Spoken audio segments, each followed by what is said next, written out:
Hello, beautiful artists. So I came across these, and typically Arrtx, to me, I have a lot of their markers and things, which I have had a ton of fun with, but they just came out with these watercolors.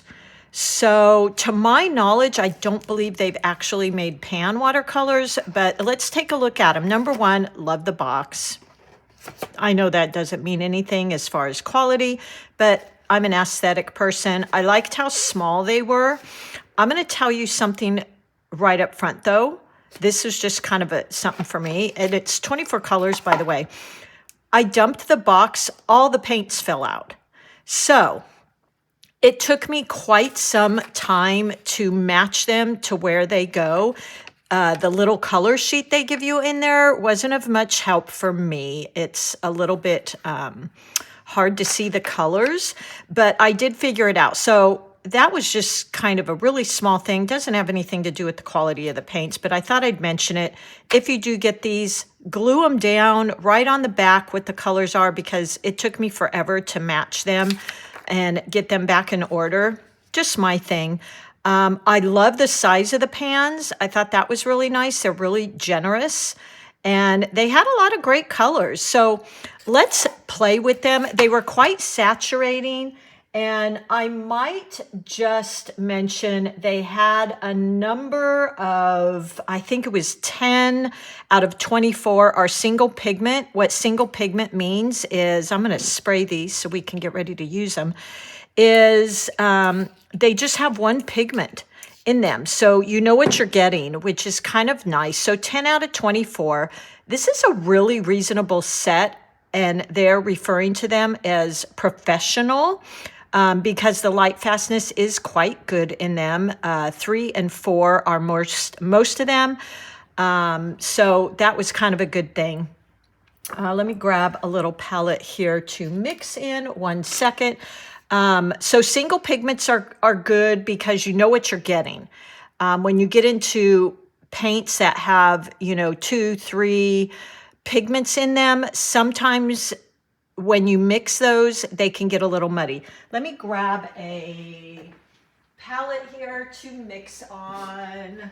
My goodness, I am running out of palettes. I need to wash some of my palettes. Sorry, hold on, guys. Oh my goodness. Here we go. I thought I had a palette there, and I don't. Sorry about that, guys.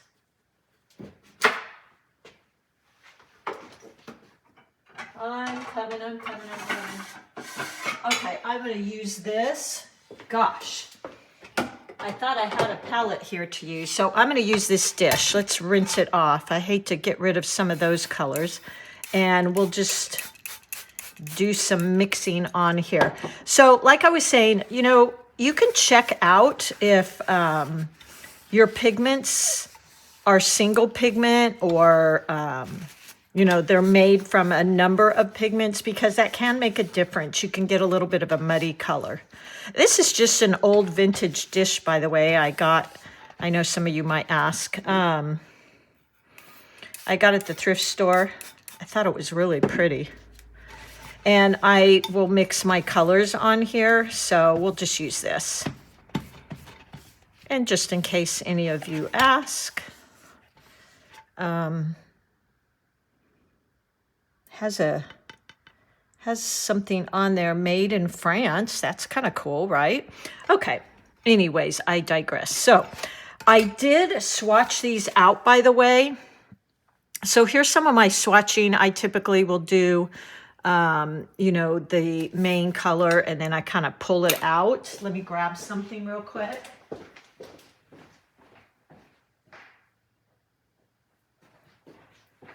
Okay. My goodness. And you guys, I don't edit, so sorry for that, having to go run and grab my water I just cleaned. Make sure you do have your wash and your rinse. Super duper important when you're working with watercolors. I've got a little towel here. I'm using my 8 round brush. Use what you have. or, you know, I think there are a few sets of mine left. So anyway, I did swatch these out, as you can see here. I thought the colors were really pretty. You can see they're quite thick and creamy, and I was able to get them quite transparent. Loved their rose color, because you know that's one of my favorite colors. Oh, and I really loved, whenever I use a rose violet, you guys always ask me for what the color is. So they have a really nice rose violet, and they were easy to get that transparency to. They also have some real pretty neutrals and browns. So I did like that. And it's reasonable. I think this whole set is like $24. So let's go. Let me just show you. I'll do some wet and wet. You can kind of check out how they blend together. You can see, you know, how vibrant they are. I'm going to move my water over here, move all this. I did like the portability of this too, but what I would do is, like I said, either glue these pans down, make sure you write the colors on the back of the pan, and I've just been taping it so that the lid doesn't fall off, which is what happened to me. So I think I will start with, this is their version of a sap green, which I thought was pretty vibrant. I did notice all these colors, to me, had a very cool bias to them. So even the yellow ochre, I felt all of the colors were pretty cool biased, meaning they lean towards that cool side of the color wheel. So even the yellows and the reds leaned a little bit more to the pinkish side. So we're just going to paint a fun little succulent here. I know there's been a number of you that have asked me to paint a succulent, which I love because, well, number one, they're on my brushes, but my brush packaging, but I am a fan of the desert. So when you guys asked me that, I was happy to do that. What I'm doing right here is I've just got some of that green paint on my brush, and I'm going in and keeping it shiny, you guys, not puddles. You know, I'm, you know, a big, always saying that. I keep it shiny. There we go. Now the shine's disappearing, so I stop. I added in a little bit more over here, just to darken it, so we'll say that the light is coming from this direction, but look at the beautiful transparency, and then also that creamy, more saturated color over here. So let's just keep going. Maybe, I have so many pictures of these beautiful succulents out there, cactus out there. I might even leave a little white space. There we go. And these are the prickly pear, by the way. I'm just tapping in while this is still a little bit damp, and you're going to see how they mix and play really well together. Always a big one for me, so I've got a little bit of depth over there. It kind of makes it feel like it's, and this is damp and damp, feel like it's kind of turned to that direction. Let's keep going here. I'm going to go into that. And I'm mixing about 50-50 probably. And then tap, tap, tap, tap that excess off my brush. Let's go over here. Great. Maybe this one's a little bit to the side. So this paint moves around really well. It's got a great flow to it. I like that. And we'll just keep going here. Maybe have one coming off here. Then we're going to go in and add some pink in there. Some of our, this is their olive green. There we go. Maybe just a little bit of that. Let that kind of flow in there. Some of that olive green. Just tapping in there, and then let it go. Let it do its thing. If it doesn't feel like it's moving enough for you, you can always go in and blow tilt your page. You can kind of let it do its thing. Let's play with some of that yellow ochre. We'll just lighten that up a bit. They also have an Indian yellow that was, I thought, really pretty. So we can even add a little bit of that in there. Quite vibrant, quite creamy. And let's just touch in. Just play here because I really want to show you the colors they have. So that gives you kind of this feeling. I mean, I'm not getting too picky here, guys. I'm even holding my brush back a bit farther, which makes it a little bit looser. There we go. Now, I'm going to go in here and watch this. See what's happening? Because this is a little drier, so I'm getting those blooms, which I kind of don't mind here because a cactus kind of has that vibe. But let's keep building just a few more, maybe one there. I'm liking this. I'm just really using the side of my brush to kind of get a little flatter area. And I'm gonna stop here in just a minute. There we go. I think that's good. I'll go in, rinse my brush, pick up some of that olive green there. Tap into these because this is the darker shadowy side. Now I am going to move down on my brush a bit because I do feel like I want a little bit more control. But this, again, this is all damp and damp.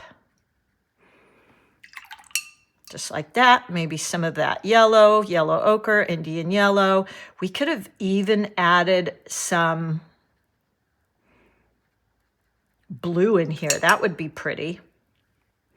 Let's add in just a touch of the blue. I think I'll go for the turquoises, you guys. Were gorgeous. Let me show you this because if you follow me, we all love our turquoisey blues. That is more like an ultramarine to me. Oop. Let me find the turquoise. Let's see. I think it is these. They're calling it like a phthalo blue. Ooh, look at that though. That would be really pretty down in here. Look at that. Ooh, it's like a deep, dark, warm turquoise. Love it. If you like that turkey blue that we like and kind of a Prussian blue, you would probably really like this. Let's try the Prussian blue, actually. So that is a really pretty color as well. Again, these colors to me all felt really cool, which I like that. I don't mind that at all because I like cool colors. So there we go. Let's play with those pinks. Love it. Here's a rose. We'll get that in there. Ooh. You guys, it is beautiful. And then I'm going to paint a couple little flower buds on here. Look at that. Look how deep that is. A real deep pink. I love it. And I could get a little lighter if I add more water. Tap, tap, tap. So pretty. These flowers are gorgeous out in the desert. So there we go. I'm going to keep this pretty simple, but look how pretty these colors blend. I think they do really, really well. They blend, they move, they're creamy. $25, that's $1 a pan, you guys. So I think this is a great deal. I think we're good. Now, what I'm going to do, so look at those. Don't you feel like that's like a cool palette, cool bias palette? Yet there was a little bit of warmth in there too with some of these turquoisey colors. Because look at this one. That is like a turquoise, but it's deep. It's rich. Let me give this a shot with my dryer. As you know, I'm so sorry, guys. I don't really do well with editing. Haven't figured that out a lot, so it's not too loud, but give me a second here. And I'll know it's dry because the paper will flatten out. and it won't be shiny anymore.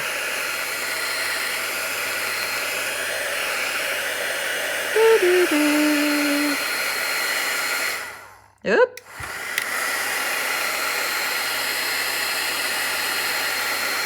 I want it to be really dry because I'm going to use a marker now for some little details. It's cold here, so this is taking a little longer than normal. Okay. So what I'm going to use next is I've got a Micron pen here, and they worked really well with these. But let me just show you that color again. Aren't those colors pretty?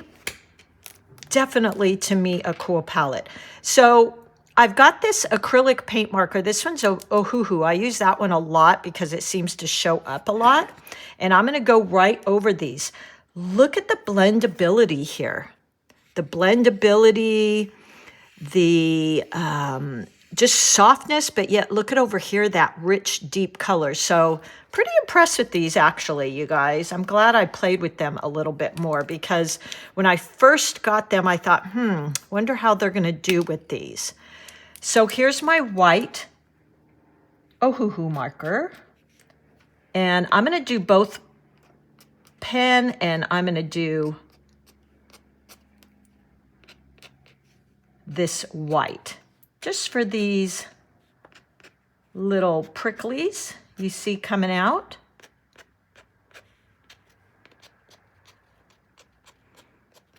There we go. Ooh, look how pretty that is over the dark paint. Okay, now let's add in some with the pen and ink and watch how pretty this is. What a beautiful little card. Or framed and matted. You'd be shocked how just framing and matting can make such a difference. There we go.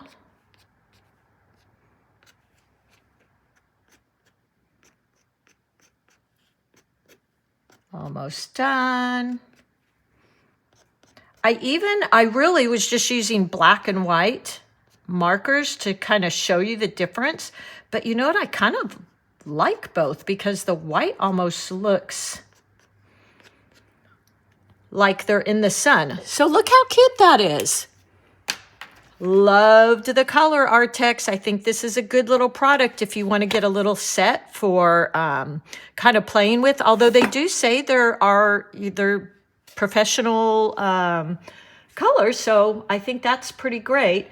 The light fastness was pretty good, 3 to 4 stars, and they'd be great for travel. I love portability, and there are 24 of them, 24 bucks. So, all right, you guys, I hope that was fun for you, and you give it a try. Maybe I'll create a little outline of this, and you can play with me, and I'll put the link for everything I used. These are my Arrtx 140 pound cold pressed here. And happy painting. I hope this was inspiring and fun for you. And I'll be right here reminding you, you are an artist.